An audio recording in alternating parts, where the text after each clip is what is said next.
Այս շաբաթվա ընթացքում իմացանք, որ Գյումրին և Փարաքարն այլևս ՔՊ-ական քաղաքապետ և համայնքապետ չեն ունենալու։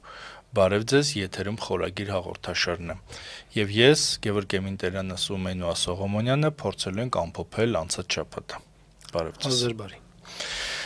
Անցած շաբաթվա կարևորագույն իրադարձությունը թիմ ընտրությունների ամփոփումն էր, որը Փարաքարում նախ իմացանք, որ միանգամից ՔՊ-ական թեկնածուն ջախջախվեց, իսկ Գյումրիում մի քիչ ավելի դրամատիկ ընթացք ունեցավ,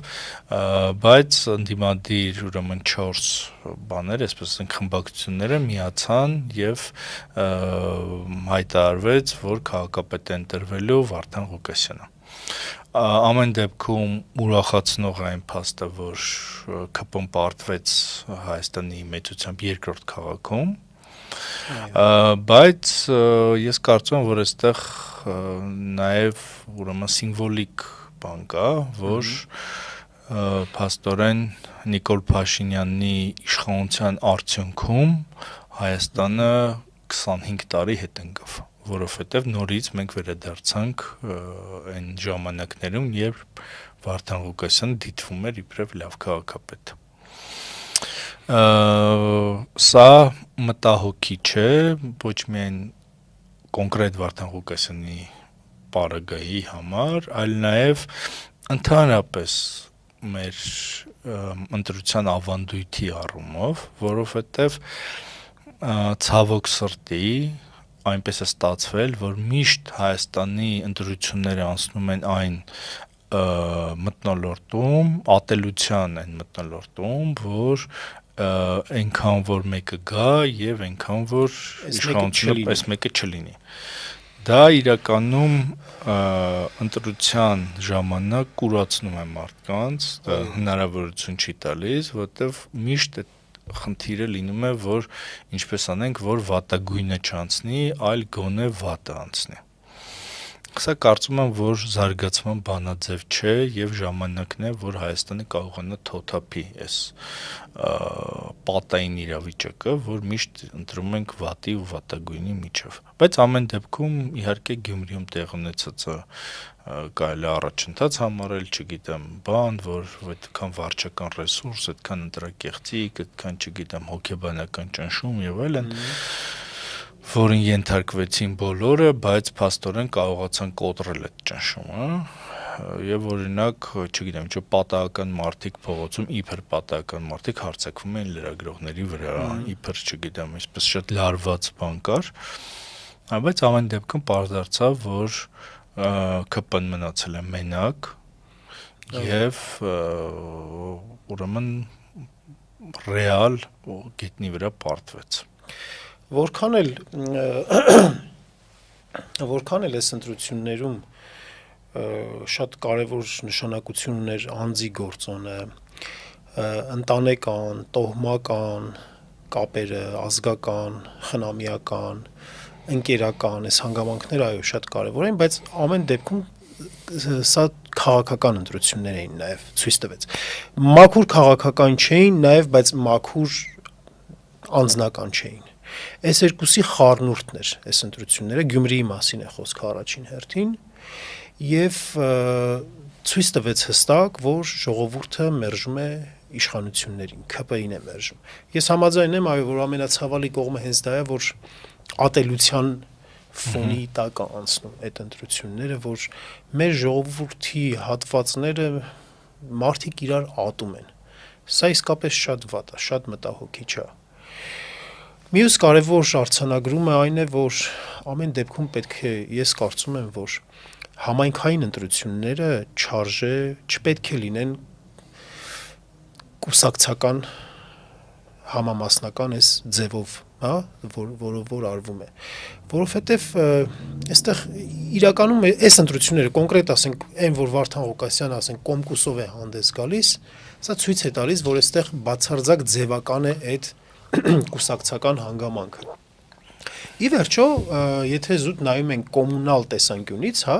համայնքային տեսանկյունից, համայնքային ծառայություններ իրականացնող մարմինը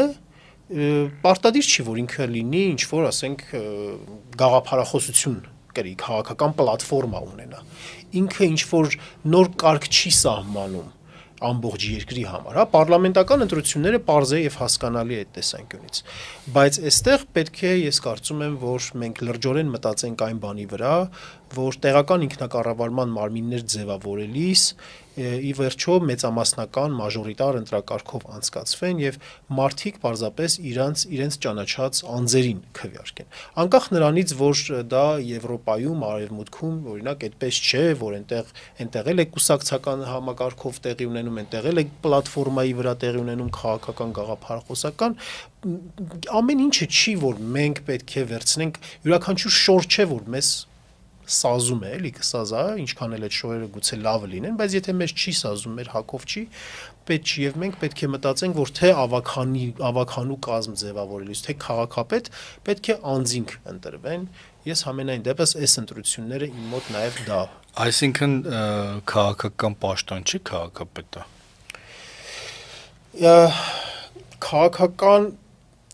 Քաղաքականը քաղաքական պաշտոն է, բայց իր ֆունկցիաները երբ որ նայում ենք, ինքը քաղաքական գործընթացների վրա իր ազդեցությունը քիչ է եւ քաղաքական որոշումների կայացման վրա իր բանը քիչ է։ Բայց Մենոջ ջան, ես կարծում եմ, որ օրինակ եթե մենք ունենք նորմալ քաղաքական համակարգ,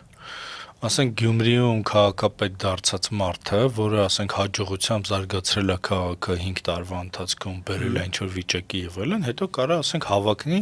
ավելի բարձր պաշտոնը։ Այսինքն կամ օրինակ Երևանի քաղաքապետը, օրինակ ասենք Հայկ Մարությանը, իրեն Արցախից հարցես տալիս, ասում է ես ինձ բան քաղաքական հարց մի տվեք, չգիտեմ Արցախից հարց մի տվեք եւ այլն, չէ՞։ Մի կողմից սա, մյուս կողմից էլ ես հիշում եմ, որ նույնիսկ մենք վարչապետներ ենք ունեցել, որոնք այսպես ցույց են տալի, որ իրանք բաներ էին, այսպես ասած խազայստվիննիկներ էին, տնտեսական գործերով զբաղվող, չգիտեմ, տան ներսը վերանորոգող ինչ-անող մարդիկ են եւ քաղաքական բաների չեն պատասխանում, չեն խոսում, չեն բանանում եւ այլն, էլի հիմա այսպես անուններ չտանք, չխորանանք, բան չանենք եւ այլն, բայց ամեն դեպքում ես կարծում եմ, որ այստեղ խնդիրը ոչ թե թիմ ընտրությունների, կարող է փարաքարի դեպքում դա խնդալու է, բայց օրինակ բանի Գյումրի դեպքում ես կարծում եմ, որ այստեղ խնդիրը ոչ թե որ ցուցակներն են, կարող է ցուցակով չանեն, քաղաքական լինի, մեծամասնականով լինի։ Կարող է մարդը քաղաքական, ասենք, կուսակցության անդամ լինի եւ դնի տեխնացություն է, դա ուրիշ է, բայց կազմավորման սկզբունքի մեջ է, խնդիրը տգիտությունն է։ Խնդիրը տգիտությունն է։ Այսինքն եթե ասենք օրինակ ասենք ոստիկանը լինի տգետ եւ օրինակ ասենք չգիտեմ ինչու իր գիտելիքների պակասից ինչու գործողություններ անի կամ ինչու բան է։ Մենք չենք ասել եկեք ոստիկաններին փոխենք կամ չգիտեմ ինչ ենք։ Մենք պիտի փոխենք կրթական համակարգը, կրթական մակարդակը բարձրացնենք, հասկացնենք ինչա քաղաքականը, որովհետեւ օրինակ ասենք Մարտին Գրիգորյանը արդյոք քաղաքական գործիչ է։ Ոչ։ Մարդը ինչքան ժամանակ է պարլամենտի անդամ, բայց ելույթ չի ունեցել, չէ՞։ Ասենք երբևէ ստատուս չի գրել, ինչ-որ բանի վերաբերյալ, ինչ-որ դիրքորոշում չի հայտնել եւ այլն։ Ռոբեն Մխիթարյանը արդյոք քաղաքական գործիչ է։ Հանրային գործիչ է։ Հա, շոումեն է, կամ երգիչ է, կամ պրոդյուսերը հաջող եւ այլն, բայց ինքը շատ դժվար է ասել։ Վարդան Ղուկասյանը արդյոք քաղաքական գործիչ է։ Կամ Սարիկ Մինասյանը կամ չգիտեմ համենայն դեպս այնքանով որքանով իշխանության կազմման, կազմավորման կամ իշխանության դեմ պայքարի գործընթացներում եթե այդ նշած մարդիկ մասնակցում են, այո, քաղաքական գործիչներ են այդ տեսանկյունից։ Բայց բանի համար է էլի ես զուտ ասում, օրինակ ասենք կոմկուսի գաղափարախոսությունը ինքը չի ընդհանրում, որ ձևակերպում են սա որպես ազգային ազատագրական պայքար, չէ՞, ու մենք էլ ենք ճիշտ ասած։ Բոլորը չէ, երևի մի մասն է այդպես ձևակերպում, որ այսպես բան թշնամու տակ կզած, թշնամու հրահանգները կատարող իշխանության դեմ մենք բան ենք անում, տանում ենք ազգային ազատագրական պայքար, չէ՞։ Բայց այդ ազգային ազատագրական պայքարի մասնակիցը ինքը քաղաքական գործիչ չէ։ Որտեվ դա ուրիշ բան է, դա դու ֆիդայի ես, դու չգիտեմ ինչ ես եւ քաղաքական գործիչը ուրիշ բան է։ Չէ, դե պարզա որ քաղաքական ոնց որ իմաստով են ասել այդ ամեն ինչ, քաղաքական համատեքստով են ասել, էլի ազատագրական պայքար, դե պարզ է որ Դե ուրեմն ես եմ մի քիչ բութ, որը չեմ հասկանում։ Չէ, նման խնդիր չկա, բայց այդ դրա հետ կապված ես մի հատ կարևոր բան եմ դավաճան։ Մենք ասում ենք դավաճան։ Դե ասում են դավաճան, դա հետո գնում է քաղաքական process։ Դավաճանությունը կոնկրետ ինքը քրեական ոնց որ ասած բան է։ Չէ, որ ասում են այս ինչը դավաճան է, Նիկոլ Փաշյան դավաճան։ Հետո գնում է քաղաքական process։ Պիտի չգնա օրենքով։ Ով է ասում, ասողը ով է, ասողը ընդդիմախոսներն են, ասողը ընդդիմախոսներն են եւ դա առաջին հերթին քաղաքական գնահատական է, որը կարող է նաեւ համապատասխան ընթացակարգերի պայմաններում համընկնի նաև իրավական գնահատականների հետ, հա։ Այստեղ մի կարևոր բան եմ նաև ուզում ասել, հանրության մեջ որոշ շրջանակներ նաև այսպիսի սպասում են ուզում ձևավորեն, որ այ հիմա Գյումրիում որ տեղի ունեցավ, դա պետքա շատ արագ բերի իշխանափոխության, այսինքն ինչ որ շարժում սկսի իշխանափոխության։ Անկեղծ ասած ես այս բանին ոչ թե դեմ եմ որ իշխանափոխության, ես իշխանափոխություն ուզում եմ, չգիտեմ, սրանից 4 տարի առաջ եղած լիներ, գոնե 5 տարի առաջ եղած լիներ կամ չգիտեմ 3 լիներ իշխանափոխությունը, այլ որ հերթական անգամ չմտածված հապճեպ քայլեր, գործողություններ չլինեն այս սրա արդյունքում եւ հերթական անգամ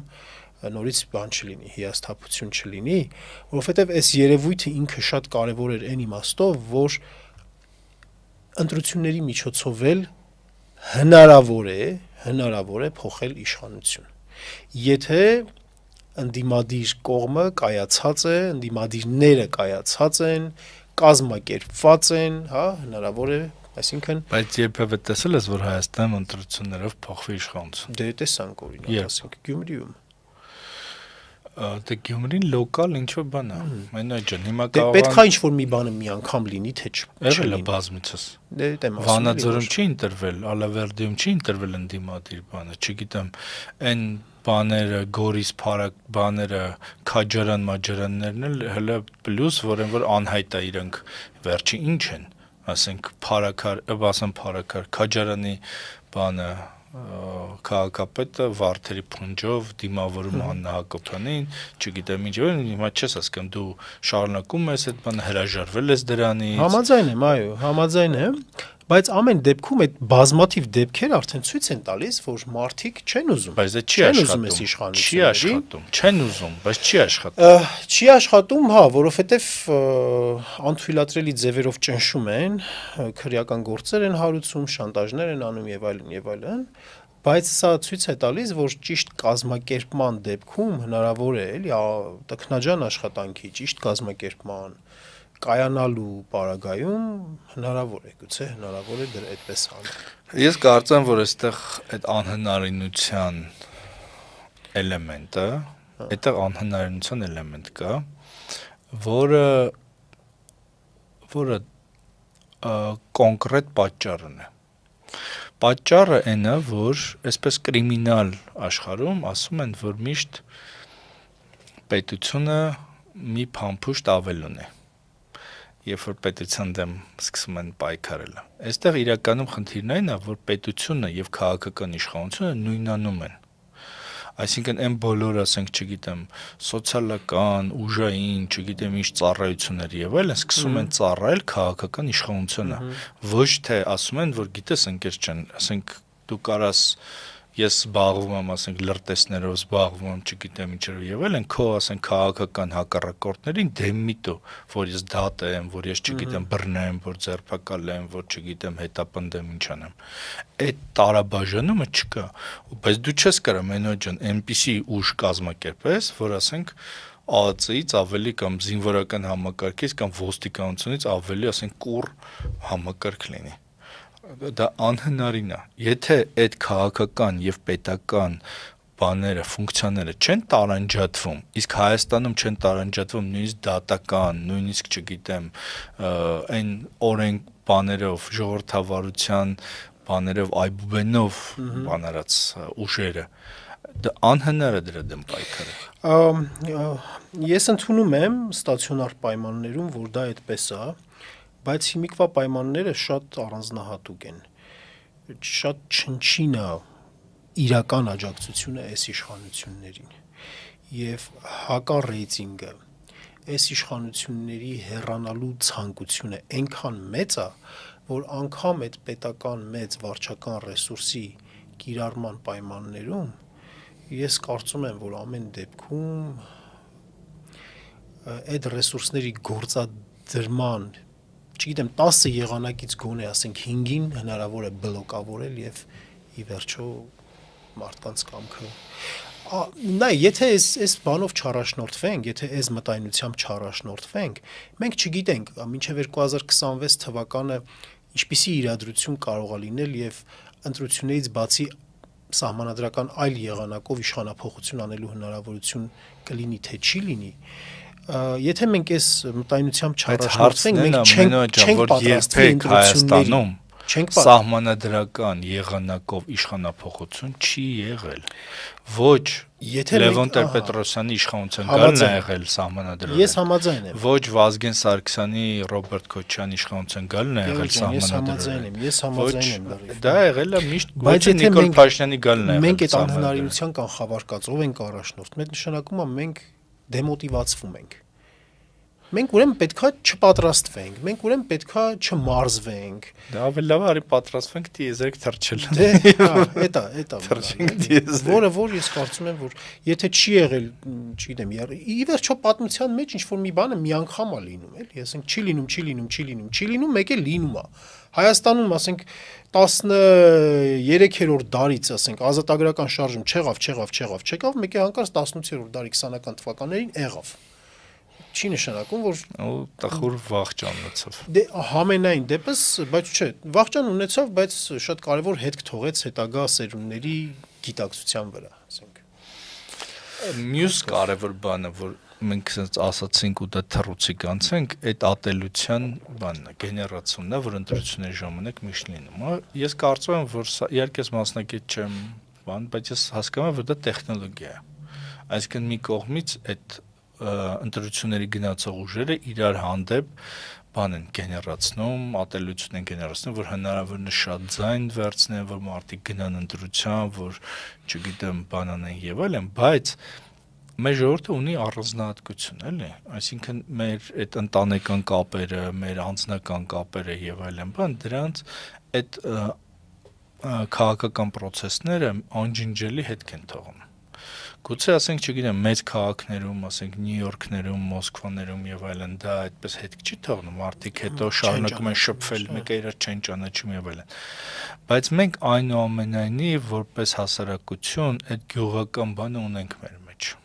Նահապետական, որ իրար բարևենք, չգիտեմ, հարցնենք ոնց ես, ինչ ես, չգիտեմ եւ այլն, բան, ու այդ երբ որ ասվում է, որ ես մի կողմը չարիք է, մի կողմը սատանա է, մի կողմը չգիտեմ ինչ է եւ այլն, դա մարդկանց հոգեբանությունը կոտրում է, ջարդում է։ Ու հետո սկսում է թշնամանք, հետո սկսում է չգիտեմ ինչ, որը էլի չի ջնջվում։ Ասենք հայերի մեջ եղած երկարատև թշնամանքը, ես չգիտեմ այդպես պատմություն, որ ասենք հեշտ անցնի կամ բարի շեն, չգիտեմ ինչ անեն եւ այլն, սովորաբար այդպես դարեդար հիշում են միջև մի կողմը չի կործանվում կամ երկու կողմն էլ կործանվում են։ Հետևաբար ես կարծում եմ, որ այստեղ էլ շատ օրինակ մենք քարոզար շավին անում ենք հաստատ այդ մարդիկ ուժերը դրսից մարդիկ են բերում, եսի ինչեր են բերում եւ այլն տեխնոլոգիաներ եւ այլն բան, բայց դա մեր ազգային բանի վրա, հոգեբանության վրա, ինձ թվում է, որ մի շատ վատ հետ կա թողում, էլի անցնում է այդ ընտրապայքարից ու խորանում, չգիտեմ, ուրիշ ինչով բան է դառնում։ Մանավանդ հիմա։ Հա, մանավանդ հիմա, որ հիմա ախր ուղղակի հիմիկվա խնդրեմը շատ խորը խնդրեմ է, շատ խորը հոգեբանական խնդրեմ է։ Մի քանի օր առաջ ես հոգեբանների հետ էի խոսում, ովքեր որ պրակտիկ հետազոտություններով են զբաղվում, մարդկանց մեջ իրենց հանդիպող խնդիրներից մեկը այդ անոմիա կոչվածն է, երբ որ մարդու մոտ մի ինքնութենական այդպես կառույցը փլուզվում է ուղղակի։ Իր ամբողջ ինչ որ ինքը կա, ինքը ինչի համար է ապրել, ինչի է հավատացել, ինչ իդեալներ է իր մոտ կրել, բացի իր կենցաղային նպատակներից ինչ նպատակներ է ունեցել, մեկ էլ ասենք փլուզվում է դա։ Ու այդ մարդը շատ մեծ խնդրի առաջ է կանում։ Ու քանի որ այս կարգի խնդիրը հիմա դրված ու ատելությունը տարաբաժանում է հենց դրա վրա, ինքնության լուրջ պայքար կա։ Ես կարծում եմ դրա համար է որ ու այդ ինքնության թեմաները մարդկանց բարոյականությանն են շոշափում, հա, դրա համար է այդ կարգի ատելությունը սրված, որովհետև առաջ էլ կար դա, առաջ էլ ա եղել, որ էլի հենց նաև քաղաքական պատճառներով ընկերներ իրար հետ գժտված լինեն, բայց այս կարգի չի եղել։ Այս կարգի անհանդուրժ։ Այստեղ կարևոր բանը նաև է, որ օրինակ արցախցիների հանդեպ ատելությունը բան արվում, ուղղորդվում է հատուկ։ Այո։ Նու հիշենք անցաչափածվա մյուս կարևոր իրադարձությունը, որ արցախցիները այսպես փորձեցին, կարելի ասել, ապաքաղաքական ցույց անել, այսինքն ինչ որ այսպես շատ երևացող հայտնի քաղաքական դեմքեր չկային այդտեղ, կային Արցախից նախկին պաշտոնյաներ, ինչ որ խմբեր եւ այլն, բայց այդպես ինչ որ քաղաքական ուժեր, առաջնորդներ չկային այդ ցույցին, ու այդ ցույցից անմիջապես հետո մենք տեսանք, որ սոցիալական կայքերում, այսպես կոմենտների տեսքով, չգիտեմ, քննարկումների տեսքով եւ այլն, մի ատելության մի ալիք բարձրացավ, անհասկանալի ալիք, էլի։ Ընդհանրապես դա անհասկանալի բան է, էլի, ոնց կարելի է ատել մի մարդու, որ ասենք զրկվել է տնից, հա, ասենք կորցրել է իր նախնիների գերեզմանները, կորցրել է իր, չգիտեմ, սրբավայրերը եւ այլն եւ փախստականի ոչինչ չունեցողի կարգավիճակում հայտնվել է ուրեմն Հայաստանում։ Հիմա ոնց կարելի է այդ մարդուն ատել։ Ասենք նույնիսկ եթե այդ մարդը հայ չլինի, օրինակ ասենք լինի, չգիտեմ, ինչ որ աֆրիկացի կամ ինչ որ մեկ արաբ լինի, ինչ որ բան, ոնց կարելի է այդ մարդուն ատել։ Ես կարծում եմ, որ սա շատ ցցուն օրինակ է նրա, ոնց է որ իշխանությունը իր քաղաքական շահը, իշխանությունը վախենա, որ այդ 120,000 մարդը կգնա ընտրության, իրեն դեմ կքվեարկի բնականաբար, եւ ամեն ինչ անում է, որ այդ մարդիկ քաղաքացի չդառնան, որ այդ մարդիկ դուրս գան չմասնակցեն, գնան երկրից, չդիմանան, ներվերը տեղի տան եւ այլն, որովհետեւ իրենք հասկանում են, որ այդ մարդկանցից, բայց այդ մարդիկ ոչ մի ձայն ծպտուն չեն անում, այդ մարդիկ ոչ մի, չգիտեմ, սպառնալիքներ չեն հնչեցնում, ինչ որ բաներ չկան, ոնց կար ասենք նորմալ բանը պետության ղեկավարը իր հայրենակիցներին այդպես ասի, որ ատեք եւ այլն։ Սա ցույց է տալիս, որ այդ ատելությունը իրականում ուղղորդվում է ու օրինակ անցաչափածվա բաներից մեկը այսպես սենսացիաներից մեկը, սկանդալներից մեկն էր, որ հանրային ռադիոյի տնօրենի Քոլոյանի կինը, որը իրեն գրող է համարում, որ իրեն, չգիտեմ, մտավորական է համարում եւ այլն, մի սարսափելի բան էր գրել արցախցիների դեմ։ Ես օրինակ հիշում եմ Արմեն Քոլոյանին, Ազատություն ռադիոկայանում աշխատելիս, ես հիշում եմ իր բանը, չգիտեմ, ինքը մի ժամանակ Facebook-յան իմ ընկերների մեջ էր, շատ սրամիտ, շատ քաղաքավարի, շատ լիբերալ բան, նույնիսկ ասենք, եթե ես չգիտեմ, ասենք այն ժամանակ ինչ ասենք փոքրամասնության մասին մի բան գրեր, ինքը կասեր ոնց կարելի է կամ չգիտեմ ինչ, այսպես բոլորին աղանդավորներին, եսի մինչերին բոլորին սիրող բանող եւ այլն։ Բայց դու ոնց ես դու այդպիսի բան թույլ տալիս քեզ։ Ոնց ես դա նշանակում է, որ դա պաշտոնը պահելու, չգիտեմ, իշխանության բարիքներից օգտվելու, եսի ինչի դիմաց արվող քայլ է, որովհետեւ ես չեմ այնուամենայնիվ այդ մարդատիածությունը ինչ որտեղ երևում է, Օրինակ ես ունեմ ընկերներ, որոնք ինչ-որ խմբերի չեն սիրում, ատում են, չգիտեմ ինչ, ես գիտեմ դա, բայց այս պարագան ես կարծում եմ, որ սա ուղղակի, ասենք, ձևական լիբերալիզմ էր, որ ուղղակի, ասենք, հիմա հրահանգ է եկել, որ ատեք, ինչ արեք եւ բանին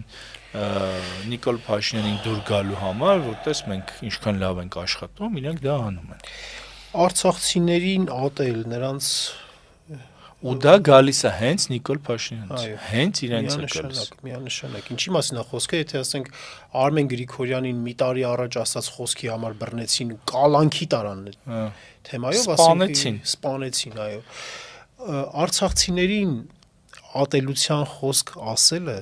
Բայց մենակ արցախցիներ չէ, հիմա էլ ասում են նույն գյումրեցիների մասին, Արմենին բռնել էին գյումրեցիներին ասելու համար, հիմա նույն իշխանականները ասում են նույն գյումրեցիների հանդեպ, ու ոչ մի արձագանք, ոչ դատախազություն կա, ոչ ինչ-որ բաներ կան։ Ես չէ, ուղղակի ուրիշ բան էի ուզում ասել, ուզում էի ասել, որ կարծում եմ երկու տիպի մարդիկ, երկու կատեգորիայի, երկու տեսակի մարդիկ կարող են արցախատյաց խոսք ասել կամ տգետները, որոնք այդ ուտում են այդ կտերը, այդ ռոպագանդան, որ մեր վատ ապրելու պատճառը արցախցիներն են, հա, այսպես ասենք, կամ նրանք, ովքեր որ տանում են այդ ռոպագանդան, այսինքն տականքները, պարզապես էլ չգիտեմ ինչ ասեմ, որ մարդիկ, ովքեր որ եթե այն միջավայրից են, որ իբր թե կրթված են բան են, նրանք չեն կարող տգետ լինել, նրանք պարզապես դրա համար կամ փող են ստանում, կամ պաշտոնը պահպանելու համար են ասում։ Ախր բայց դա գիտությունն էլի չափ ունի։ Մենոջան, ես չեմ հավատում, որ այդպիսի մարդ կա, որ հիմա կարծում է, որ արցախցիների պատճառով մենք վատ ենք ապրում։ Ես ճիշտն ասած ես էլ չէի հավատա, բայց վերջին մի տարում, երկու տարում հատկապես, որ մի քիչ ավելի շատ եմ մարդկանց հետ շփվում։ Այդ մարդիկ, ու որ տգետ ասենք, չգիտեմ, նույնիսկ այդ բառի համար էլ մի քիչ բան չեմ էլի անում, այսպես ասած, հա, աննախանձելի դրության մեջ գտնվող մարդիկ են, էլի, մարդիկ, ովքեր որ իրենք մեղավոր չեն, պարզապես, որ իրենք այդքան Հա, մենոջան, բայց այդտեղ կա ուրեմն կրթության նախարարների պատասխանատվության խնդիր, այդտեղ կա, չգիտեմ, կրթության նախարարի իշխանությունը պահպանում։ Չէ, նախկին կրթության նախարարներ կան, չէ։ Եվ այդտեղ իդեպ մի բան էլ կա։ Այդ որ սովետական կրթությունը այդքան գովերքում են, ասում են, որ բան աշխարհի թիվ 1 կրթություն էր։ Այդ հիմնական մարդիկ, այդ խավը, որ մտնում հայհոյում չի, դրանք սովետական բաներ են, շրջանավարտներ են։ Հենք հիմ բոլորը 40-ից բարձր են, 50-ից բարձր մարդիկ են, չէ, կանայք են, բաներ են եւ այլն, չէ։ Տատիկներ են, պապիկներ են, ես իմ այդ գժական մասը, դրանք այդ սովետական բանն է, ու դա հերքում է այդ բանը, որ սովետական կրթությունը թիվ 1-ն էր, ինտելեկտուալներ էին բոլորը եւ այլն։ Այս բանը, որ իշխանությունից ոչ ոք չի պատասխանատվության ենթարկվում, ոչ ատելության խոսքի, ոչ բանի եւ այլն, թվաց այս շաբաթ, որ ինչ որ բան ոնց որ թե կոտրվեց եւ այլն, ազգային ժողովի падգամավոր Վիլեն Գաբրիելյան դրեց իր մանդատը Գյումրիում հարբած ելույթ ունենալու, լրագրողների վիրավորելու, բաներ հայհոյելու բանի համար, բայց տեսակետ կա նաև, որ իրականում այդտեղ նա ասել էր, որ ինչու մանդատը հիմա դնեմ, մեկը 26 թվականին բան եմ անելու, իշխանությունը փոխվելու է, այլ մի տարվա համար, այդ էր միտքը, որ մի տարվա համար չարժի մանդատ դնել, ու իրականում ինքը մանդատը դրեց հենց այդ բանը բացահայտելու, բարձրաձայնելու համար, ամեն դեպքում ստիպեցին որ դնի, ոչ թե ինքնա դրել այդպես ազդվելով իր բանից, հա, վարքից, որովհետև շատ հանգիստ կարող էր ասել, դե խմած եմ եղել, այդպես ավելորդ խոսել եմ ներողություն, ոնց որ Ալեն Սիմոնյանը թքելու համար ներողություն խնդրեց եւ անցներ գնել էլի։ Հիմա այդտեղ իհարկե ինչ որ մարդիկ կան, որ իրեն անձնապես ճանաչում են կամ շփում են, etc. Դա իհարկե շատ դժվար է, որ մարդուն ճանաչում ես ինչ որ գնահատական տալ եւ այլն, բայց այդտեղ մատնախ շատ ծիծաղելի process գնաց, որ ինչ որ մարդիկ սկսեցին հերոսացնել Վիլենին։ Երկրորդը այն էր, որ նախ Վիլեն գիտես, չէ՞ ինչ է նշանակում։ Վլադիմիր Իլիչ Լենին։ Երկրորդը ուրեմն ուրեմն այդտեղ մի շատ կարևոր բան կա, որ ինքը, որ իբր իր արժանապատվությունից ելնելով դրեց մանդատը եւ այլն, ինքը իրեն ասում էր նավակ ճոճող եւ երկրորդը ասում էր Օմարի արծիվ։ Իբր ռազմականացված, իբր տենց բանի Տոնոյանի ընկերնա, չգիտեմ ինչնա, գնանք կռվենք, ծառայենք եւ այլն։ Բան ընդ որում ես ասեմ, օրինակ այդ ԿՊ-ում այդ նախքան հեղափոխությունը ինչ մարդիկ կային, որոնք այսպես խաղաղասերներ էին, բաներ էին եւ այլն, բայց օրինակ ինքը եւ իր ընկեր Փամփուկչյան Արմենը հանդես էին գալի որպես բաներ ռազմականացված, չավրզենք, բան ռազմականացված, եսի ինչ բանակը պիտի ուժեղ լինի, եսի ինչ պիտի լինի եւ այլն, այս թևի բաներ են։ Ու Օմարի հանձնումից հետո Վիլենը ոչ թե պիտի դվայր դներ իր մանդատը, այլ ինքնասման պիտի լիներ, կամ չգիտեմ ինչ պիտի աներ, որ ասենք ստորագրությամբ իր ղեկավարը հանձնել է այն, ինչը որ ինքը այնքան էր սիրում, այնքան էր պաշտոն, որ իր անունն էր համարում,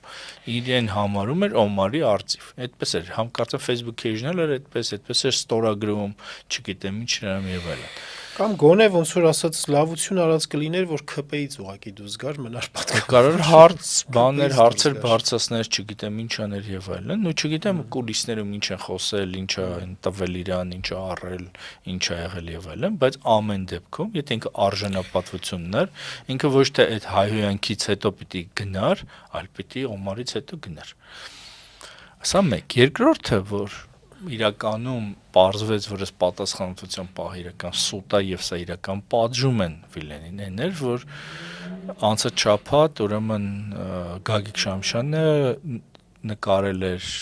կամ հրապարակել էր մի տեսանյութ, որտեղ երևում է, թե ինչպես կառավարական համարներով Պրադոն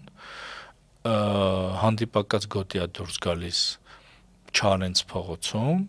այդ ԿՊ-ի գրասենյակի մոտ, այդտեղից բանանում աջ շրջադարձը կատարում, պատկերացրեք հանդիպակաց գոտուց աջ շրջադարձանում եւ Սայլակով ուրեմն երեխայով մորը եւ մի ուրիշ փողոց անցնողի, որ կանաչի տակ անցնում են, քիչ ամնում գցի մեքենայի տակ։ Ուրեմն սրանից անցել է բան, անցել է քանի օր, մի 3 օր անցել է։ Համարները կա, մեքենան երևում, ամեն ինչ կա եւ այլն։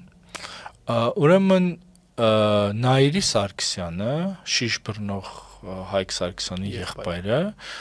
կոմենտ էր գրել, որ այդ քշողը տուգանվել է 50,000 դրամ,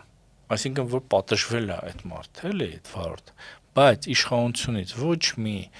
հայտարարություն, ոչ մի պարզաբանում, ով է եղել ղեկին,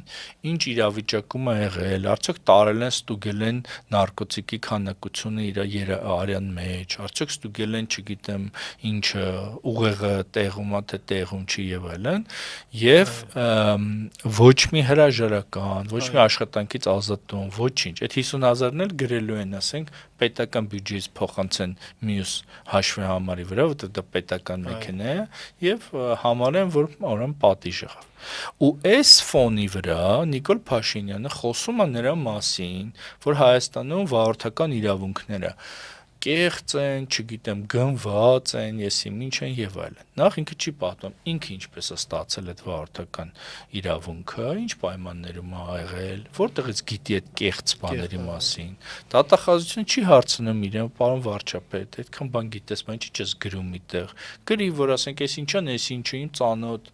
այս ինչան, այս ինչին փող է տվել, այսքան վերցրել է վարորդական վկայական։ Ինչու ես դու ընդհանրացնում դա, ասում որ պետքա բոլորը անցնեն ատեստացիա, այլ ոչ թե դու գիտես հանցագործության մասին ու չես հայտնում դա։ Երկրորդը, եթե դու, ասենք, քո ավտոշարասյունը հղի կնոջը գցում է մեքենայի տակ, այս Պրադոն, որը հանդիպակաց է դուրս գալի, չգիտեմ, 1000 մի դեպք կա, մի դեպք դրանից մի կես տարի առաջ էլ էլի օրագիր նյուզի ընթերցողներից մեկն էր նկարել, ոնց է որ մի հատ էլի սև բան ամենագնաց դուրս էր եկել Տիգրան Մեծ բանի վրա, փողոցի վրա հանդիպակաց, ու այդ խաչմերուկը շատ վտանգավոր ձևով պարեկների աչքի առաջ անցնում է, ոչ մի ձայն ծպտում, ոչ մի հետապնդում, ոչ մի ինչ, ասում է դե կամերա կա կնկարի։ Պարզաբանումով ոստիկանության դա էր։ Ոչ մեկ չզարմացավ այդ մեքենան, որ դուրս եկավ, ինչ եղավ, չսուլեցին, բանջացին։ Ես հասկանում եմ, որ իրենք բոլորը գիտեն այդ մեքենայի ներսում ով է նստած, որ իրենց ուժը չի պատում այդ մարդու վրա, այդ տեսանյութը կա օրագիրնյուզում, կարող են ընթերցողներն նայել։ Ու այդ բանում Նիկոլ Փաշինյանը կույսի դեմք է ընդունում, որ ինչ եք ասում։ Մենք բանենք, արդյոք այդ զոհերը, որոնք լինում են այդ վարորդական իրավունքների հետևանքով են, եւ ի վերջո կարելի է բացել դատալեքսը եւ նայել, թե քանի հիմա գործ կա հիմա վաճառված վարորդական իրավունքներով։ Այսինքն եթե այն ժամանակ վաճառվում են վարորդական իրավունքները 100,000 դրամով, հիմա վարորդական իրավունքի վկայականները վաճառվում են 500,000-ից 1 միլիոն դրամով, ու դա բոլորը գիտեն։ Այսինքն իրականում ինքը եւ անդադ կտրում են, ով ուզում է գնա հանձնի։ Ես այդ գիտեմ, որ անդադ կտրում են, այո։ Ինչու, որտեւ ամեն քննություն հանձնելը փող է։ Հա, պետական նախ բանից մուծում, երկրորդն էլ ուղղակի այն աստիճանի են հասցնում, այսինքն ոչ թե նպատակն է, որ իրապես գնահատեն, ասենք, վարորդի զգոնությունը, ուշադրությունը, հա, այլ ընկնում են տառակերության հետևից ու ընթացքում էլ այնպիսի հոգեբանական վիճակ են ստեղծում մեքենայի մեջ, որ մարդը արդեն ստիպված ուզած ինչ որ փոքր սխալներ անում կամ եթե անգամ սխալ թվացող ինչ որ մի հանկարծ բան անում, միանգամից սա պատոշության բան է։ Այդ որ կներեք էլի որ ես բառն եմ ասում, բայց դա աներեսության, պատոշության նշան է, որ մարդը, որը դա, որ իշխանության ժամանակ այդ բանը էլի տեղի է ունենում, որը դա այդ գինը 10 անգամ թանկացրել է, 5-ից 10 անգամ թանկացրել է, ինքը բանի դեմքով, այսպես կույս աղջկա դեմքով սկսում է ասել, որ ոնց, sense բան կա, պատկերացնում եք։ Բայց այդտեղ մի հատ խորքային, sense թաքցված ինչ որ միտք էլ է սրա տակ դնում Նիկոլ Փաշինյանը։ Այն որ ասում է բոլորդ եք մեղավոր, այդ միտքն է դնում, որ համատարած, չգիտեմ, անգրագիտությունն է կամ համատարած կադրային սովա չի համապատասխանում որակավորումները կամ որ պրավաները, վարորդական իրավունքները առած են, բա ժամանակին այդ յուրաքանչյուր քաղաքացուն մեկ-մեկ ասում էր, չէ, եւ դու բոլոր վարչապետները 3 միլիոն վարչապետներ ենք, բա այդ ոնց եղավ այդ 3 միլիոն վարչապետները 7 տարվա մեջ դարձան 3 միլիոն իրավախախտներ, 3 միլիոն մեղավորներ, այո, հանցագործներ։ Սա հենց այդ միտքն է իր մեջ պարունակում, որ Ժողովուրդ ջան, ես մեղավոր չեմ։ Առաջ եթե նախկիններն էին, հիմա դե նախկինների թեման էլի անդադ գնում է, իհարկե, այդ կա նախկինների թեման, բայց արդեն շատ ավելի խորքային, քանի որ տեսնում են, որ ժողովուրդը այդ նախկինների թեման ասում են, հա, հասկացանք, նախկինները բադուկ, դե մենք ինչ կարանք անենք, երբ որ համատարած այսպես բոլորդ մեղավոր եք, բոլորդ անգրագետ եք, ու առաջին հերթին այո իր աշկի գերանը չի բանում, բա ուրա քո որակավորումը, երիտասարդ, նախկին երիտասարդ, բա ուրա քո որակավորումը, դու ինչ կրթություն ես ստացել, դու ինչ իսկ քո վարորդական իրավունքը դստուգել ես ոնց է ստացել։ Այստեղ դու անդրադարձար դրան, բայց ֆիքսենք էլի, որ ուրեմն անցած շաբաթ Նիկոլ Փաշինյանը հայտարարեց, որ Հայաստանում մարդկային ռեսուրսների ճգնաժամ է, մարդկային ռեսուրսի ճգնաժամ է եւ մարդ չկա, մասնագետ չկա եւ այլն։ Եվ այդ մեղավորություն դրեց, չգիտեմ, մանկապարտեզների վրա, վարորդական իրավունքի վրա, բայց չասած, ոչ մի բառ չասած, որ իսկ գուցե մասնագետներ չեն ուզում ձեզ հետ աշխատեն, որ ասենք ԿՊ-ն իրականում ինքը վարկաբեկող անուն է, նիկոլական լինելը, ասենք հայհոյանքից վերան մի բան է, ում ասում ես նիկոլականը մի արձագանք տալիս են նույնիսկ եւ որ իրականում կուսակցական տոմս ունի։ Այո, օրինակ ասենք Սարիկ Մինասյանն է ասում էր, որ Արցախը բան, մենք ինչ եւ այլն։ Ու հենց իր ոտը մտ քարի կպնի, պարզվել է բոլորը պայքարում էին Նիկոլի դեմ, պարզվում է, որ այդ ով էր այդ սրիկան, ես իմ ինչ եւ այլն։ Ես տեսնում եմ այդ պատկերը, որ ոնց են մարդիկ բան անելու, դա ցույց տալու, բայց այստեղ ամենահիմնական բանն է, որ օրինակ ասենք արտգործնախարարությունը, ասենք ոչ մի լուրջ դիվանագետ, այդքան ասենք հրաժարական տվեցին, այդքան ինչ արեցին եւ այլն, որ չմնան չաշխատեն Նիկոլ Փաշինյանի հետ, ու այդ արտգործնախարարությունը մնաց ասենք Վահանիկ Կոստանյանի եւ Արո Միրզոյանի փխրուն ուսերին, բայց այդ մեծ հոսք եղավ, չէ՞, ուղղակի այն ժամանակ, երբ ասենք օրինակ 2008 թվականին երբ էլի դիվանագետների բան եղավ, հրաժարական եղավ ընդհանուր հայտարարություն եղավ, չգիտեմ ինչ եղավ, որ մենք հրաժարվում ենք, բան ենք անում եւ այլն, եւ եղավ PR։ Հիմա ուղղակի այդ PR-ը չկա, այդ PR-ը չի աշխատում, ընդդիմությունը իբր ռեսուրսներ ունի, բայց մենք չենք տեսնում, բայց այդ դուրս եկողների մի մասը չի էլ ուզում ասոցացվել նաև, ասենք, չգիտեմ, ընդդիմադիր առաջնորդների հետ եւ այլն, եւ այդ իրադարձությունները անցնում են բանի տակ, այսպես չեն լուսաբանվում, մարդկանց մեջ չի տպավորվում դա, բայց ես ճիշտ ասած չեմ ճանաչում լավ մասնագետի, ես ճանաչում մասնագետներ, որ մի ժամանակ ասում են, որ մենք բան ենք պաշտոնյա ենք, պետությունն է եւ այլն, բայց ես կարծում եմ, որ այլևս այդ հարցը համընդհանուր ձևով ընդունված է, որ այն մարդիկ, ովքեր մնացել են ծառայելու Նիկոլ Փաշինյանի, նրանք բարոյականության արժանապատվության հետ խնդիր ունեցող մարդիկ են։ Նրանց համար փողը ավելի կարևոր է, քան պաշտոնը վայելքը ավելի կարևոր է, քան հայրենիքը, քան իրենց անունը, քան իրենց պատիվը եւ այլն։ Խոսքը հատկապես, ինձ թվում է Գևորգ ջան, խոսքը հատկապես այն պաշտոնյաների մասին է, ովքեր իրենց գործի բերումով Հայաստանի անունից հանդես են գալիս, ովքեր որ սկզբունքները, նիկոլիզմի սկզբունքները իրենք են, այսպես ասած, կենսագործում, որովհետև պաշտոնեական մեր համակարգը, օրինակ ես չգիտեմ, օրինակ այդ քո ասածը ինձ թվում է չի վերաբերվում, ինչ որ ասենք, չգիտեմ, նախարարության բաժնի առաջատար, ասենք, մասնագետի կամ ասենք բանի, օրինակի համար, ասենք կրթության նախարարության ինչ որ բաժնի առաջատար մասնագետի կամ իրավաբանի կամ մյուսի բայց առանցքային պաշտոնների մասին է, առանցքային պաշտոններ, որտեղ որ նշանակված են մարդիկ, այս վերջին տարիների ընթացքում մի քանի անգամ շոշափվել է լակոտակրատիա, այսպես ասած տերմինը,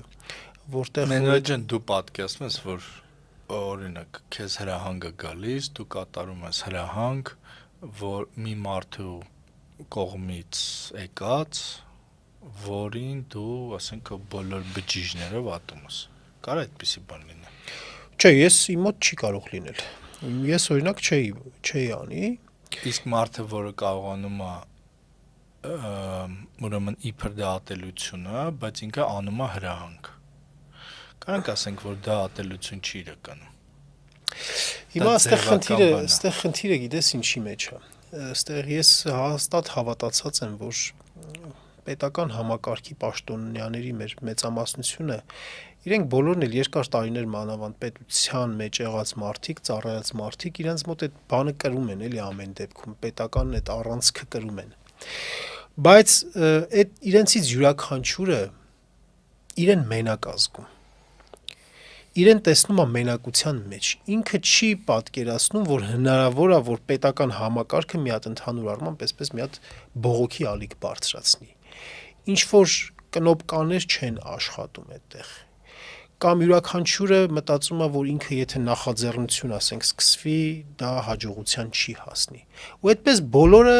մնում են այդպես իրենց այդ մենակության մեջ, իրենց այդ շղարշով բանարած ու արդարացնում են իրենց մնալը։ Ես անկեղծ ասած համ հասկանում եմ այս մարդկանց միևնույն ժամանակ։ Ես այդպես չէի անի բնականաբար։ Ես այդպես չէի կարծում, որ դա իրականում կեղծ է, որովհետև օրինակներ կան, որ ախր մարդը չգիտի, Գևորգ ջան, եթե ինքը դուրս եկավ, իրեն թվում է թե 99%-ը շարունակելու են մնալ, ու ինքը պարզապես տուժելու է։ Ու այդպես մտային զվարթնոցի սյուների հայտնի բանն ասում, որ ես չպահեմ, են 35-ը կպահի, հետո յուրաքանչյուրը այդպես են մտածում, բայց այս պարագայում յուրաքանչյուրը մտածում է, որ ինքը միակն է լինելու, որ ըմբոստանալու է եւ ասենք իր տեղը կբերեն մեկ ուրիշին կդնեն ու հարցը այսպես կփակվի։ Դե համասանում էլ չի այդպես։ Ես ուզում եի դա ասել, որ այդպես եւ այնտեղ ուրիշ բան էլ կա, ասենք մարդիկ այսպես պատերի տակ փսփսալով, գիտես, sense խնդիր կա էսի մեջ կա, ասես բարի խոսած, բայց չէ, ես չեմ ուզում խոսամ։ Ինձ չերևա, իմ մերը դեմքը չերևա, իմ անունը չերևա եւ այլն, դե հիմա յոլենք տանում ես։ Որտեւ յուրաքանչյուրը իրեն ավելի շատ է կարևորում, քան երկրին է։ Հիմա Մենո ջան, եթե դա այդպես է, ուրեմն գուցե մենք իրավունք չունենք պետություն ունենալու։ Ուրեմն այդպես էլ հիմա ասենք մտածում բա ոնց է որ թուրքական լուծը այդպես դարի կրել են, պարսկական լուծը այդպես դարի շատ ճիշտ հարց է, այո, շատ լեգիտիմ ճիշտ հարց է։ Ասենք ռուսները եկել են, ասենք Էշմիածին թալանել գնացել են, ես ինչ է, ոչ մեկ ձին չի անել, ասել են բա լավ, ուրեմն սենց է ճիշտ է։ Շատ լեգիտիմ ճիշտ հարց է։ Ուրեմն մենք ինչ որ բաներ չունենք, որի համար դուրս գանք, ասենք որ չէ, սա չի կարելի անել։ Ցավալի է, բայց փաստ է, որ այդ հարցը լեգիտիմ է, որ կարող է իսկապես մենք պետականության արժանի չենք, որովհետև մենք մերը ավելի կարևոր ենք համարում, քան պետությանը, քան մենք մեր այս պահին գործը, մեր աշխատավարձը, կամ մեր կոմֆորտը, կամ չգիտեմ մեր ինչը, անձնականը ավելին է ամեն դեպքում, քան պետականը, քան հանրայինը։ Հիմա մի հատ այսպեսի վիզուալ բան ասեմ, էլի Մենո ջան։ Մի կողմից որ այն ինչ որ ուժեր, որոնք բաները խաղացնում են Նիկոլին, չգիտեմ, ուրիշ ուժերի, ուրիշ առաջնորդների եւ այլն, իրականում այդտեղ կա նաեւ մի հատ բան իմաստ, որ այ նայեք բանի, ձեր հիվանդ ոչխարին հեսա կտանենք ու կբերենք մեր առողջ գայլին, ոնց որ մենք մի հատ 5-րդ դարում դա ունեցել ենք, էլի։ Վեհմիհր Շապուհ անունով։ Հա, եւ օրինակ, ասենք նայում ենք Գյումրու ընտրություններին, չէ՞ դեմքերին, ովքեր են։ Թիմ ընտրությունները, խորհրդարանում ներկայացված մարդիկ, չգիտեմ ինչեր եւ այլն։ Եվ տեսնում ենք, որ օրինակ անկիրթ են, չգիտեմ, ցենզ չկա, եսիմ բան են, հանցագործի արտաքին ունեն, եսիմ ինչին։ Ու այնպիսի տպավորություն է, որ ասենք հայ ժողովուրդը չունի, ասենք ինտելիգենտ զավակներ, չունի ինտելեկտուալներ, չունի պատրաստված մասնագետներ եւ այլն։ Հիմա բայց մենք ասենք բաներ ունենք, որ այդքան երիտասարդներ լավ կրթություն են ստանում, Հայաստանում էլ կան այդ լավ կրթօջախները, գնում են դրսում են սովորում, չգիտեմ բան, բայց այդ երիտասարդները չեն երևում։ Ու եթե նրանք երևում են, օրինակ մենք այդպիսի մեկին միասին ճանաչում ենք, Գևորգ Մուրադյանին, որը սովորել էր Լոնդոնում, եկել էր բան, հոգաբարձուների խորհրդի նախագահ էր, բայց սրիկ էր, որովհետև ասենք համասանի 100-ամյակի օրը չէր շնորհավորել համասանի ռեկտորին, որտեվ մյուս իրան ծնող, չգիտեմ, իր հոգևոր հայրը թե մայրը Արայիկ Հարությունյանը ասել էր, որ մինչև Սիմոնյանը չգնա, համասանի 100-ամյակը չենք նշելու, ճիշտ է։ Ու այդ մարդը համաձայնվել էր դրա հետ, լինել հոգաբարձուների խորհրդի նախագահ եւ համասանի 100-ամյակի օրը չէր շնորհավորել, ուրեմն համասանին ոչ մի ուղղեր չէր հղել, չգիտեմ ինչ չէր արել եւ այլն։ Հիմա ուրեմն մենք տեսնում ենք, որ մի կողմ այս ամեն բանը, օրինակ կրթությունը, չգիտեմ ինչը եւ այլն, ինքը ոնց որ ինչ դրսի ուժեր հիմնավորում են, որ դե լավ, դե դուք բան չեք էլի, այս ձեզ համար շատ է, որովհետև եթե Գյումրի գնար նշանակվեր մի հատ ասենք Իվան Եվսիմինչով անուն ազգանունով մի հատ քաղաքապետ, եւ Վարդան Ղուկասյանը շատ արագ կենթարկվեր, եւ Մարտոն Գրիգորյանը բանկաներ, եւ մնացած բոլորը այսպես շատ քիչ ուժեր բանկանային, կնդիմանային բանկանային եւ վիզուալ էլ այդ մարդը երևար շատ սիրուն եւ կիրթ եւ չգիտեմ ինչ։ Բայց չեր լինի հայ։ Մի քիչ Գյումրու ընտրությունների աճուծախ ինկա, բայց ես հասկանում եմ ինչն է, ոնց որ հարցադրումը ինչն է, առաջի անգամը չի, որ թեկուզ ես եւ դու կամ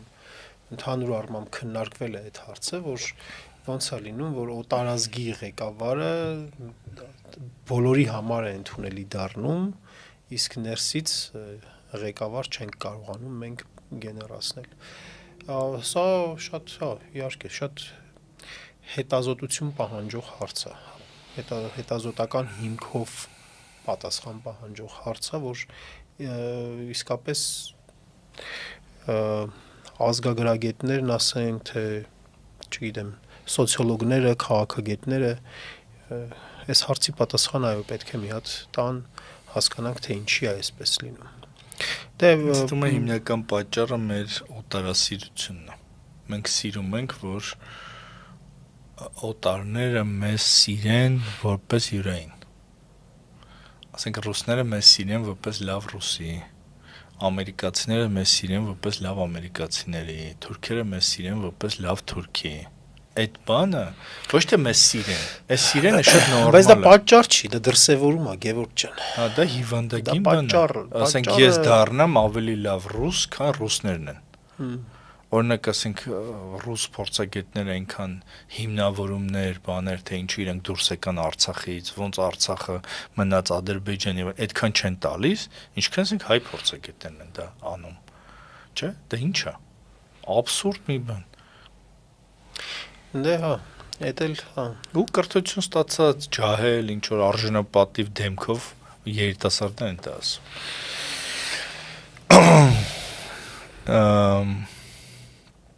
Ինչ անենք սրանով այս ամփոփենք անցնող շաբաթը։ Հա։ Հուսանք, որ եկող շաբաթը ավելի լավը կլինի, քան անցնողը։ Դե անցնողը լավն էր, որովհետև ԿՊ-ն պարտվեց։ Հա, իհարկե, հա, այդ առումով այո, բնականաբար։ Այո, հաջողակ շաբաթ էր, ուղղակի մենք բան ենք, կաթի մեջ միշտ մազ ենք փնտրում։ Դժգոհ ենք։ Մութ սենյակում սև կատու։ Այո։ Չէ, նու այդ սև կատուն ներևացողը շատ բան է։ Ամեն դեպքում հույս ունենք, որ Նիկոլ Փաշինյանից ազատվելու դեպքում մեր երկիրը 25 տարով հետ չգնա եւ նորից մենք զրոյից չենք կառուցելու էլի մեր երկիրը։ Դե դրանում պետքա ջանք դնենք, յուրաքանչյուրս պետքա գիտակցված ջանք դնենք։ Սիրելի հետևորդներ, շնորհակալություն, որ հետևում եք մեզ, հիշեցնեմ, որ դուք դիտում եք Խորագիր հաղորդաշարը, ես եւ Մենուա Սողոմոնյանը փորձեցինք ամփոփել անցած շաբաթը։ Շնորհակալություն։ Հաջողություն։